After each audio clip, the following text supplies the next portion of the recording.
Hi everybody and welcome back to my channel. Okay, right now we're still looking at the Sashiko machine. We've uploaded the overview. That was a feat.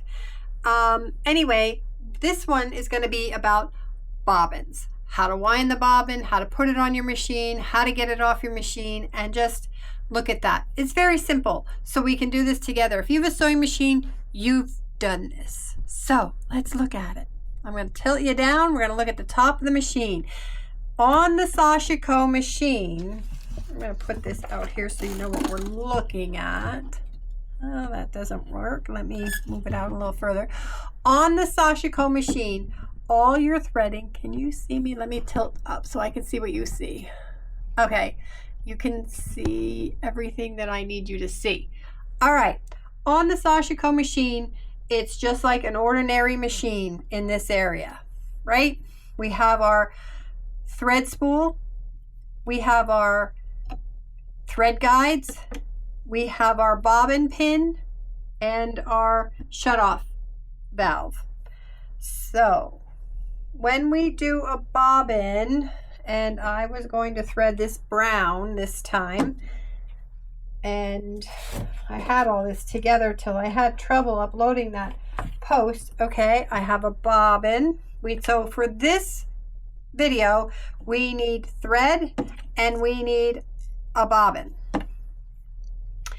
Now, sometimes I'm going to show you this, but I'm not going to use this. If you have bigger cones, let me get a bigger cone.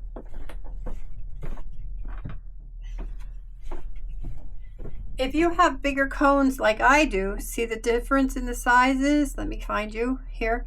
Okay, this doesn't fit on here, so that won't work. So I use my thread stand that I use at my sewing machine, and I put it on there, I bring it up, and then I will start my guides. So since we all have this bobbin spool, and that's what the machine has, that's what we're going to work with today. So we're going to you're going to put your thread on the spool, and you're going to put your spool cap on it. Now this can still turn. This can still turn, and I always keep my thread spool cap the closest size to the diameter of my spool. They've given us a few, so in my drawer they've given us a few. So I have a bigger one, and that's all I got is the two, I think, unless I lost one somewhere along the way. All right, let's put this back this is not right. There we go. All right, so back to this. Let's stay focused here, Katie. All right, so here we are at the machine. We've put our spool on, and these lay down. This doesn't move, so these lay down this way. We are going to spool off thread guide 1, 2, and 3. So we're going to put it in thread guide 1. We're going to put it in thread guide 2. Now this one will make a click sound when you get the thread in there. So I hold it on each side and I push it down with my fingers. Listen, hear it? I'll do it one more time. So I'm pushing it down in between that. It's spring loaded.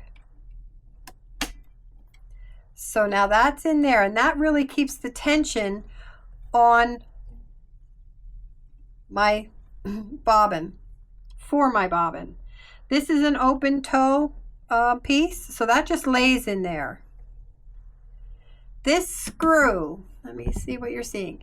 This screw is if you have trouble with the bobbin. We'll come back to that. Let's just keep going here. So we are going to trim the ends because I have split ends, and on your bobbin it says to bring it up through the hole. So that's what I'm doing.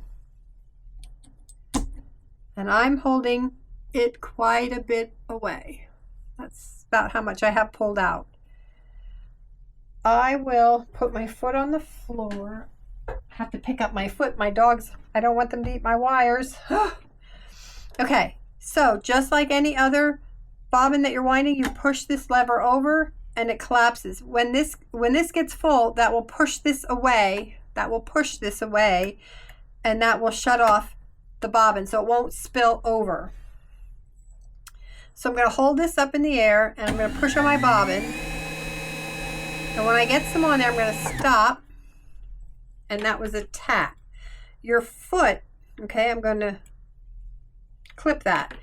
The foot, you tap it, push down, and it will start. And you can let off and it will keep going. Don't get nervous. Just tap it again and it will stop. Now I'm going to push it again. Oh. And let it fill up. Now my thread is going up and down and up and down and making a very nice bobbin. If that is not the case, if your thread is gathering, pooling at the bottom and making it a funnel almost, that's when you got to look at this, whether you tighten or loosen it. Okay, I'm going to shut that off because I don't need a full bobbin of this color. So let's see what you see. Let me tap you here. Okay, so our bobbin is full. I'm going to move it back to disengage it, and I'm going to trim it. Now, a little tidbit, and I don't know if I have any here. I don't. I'm going to have to get more. I bought little round Singer cutters. It's round, and I would probably put one here so that when I want to cut this, I could just cut it right here. And they're stick. I have one on my long arm, I have one here, and I have one on my other bobbin winder. And it's just so handy. I don't have to look for scissors. It's right there.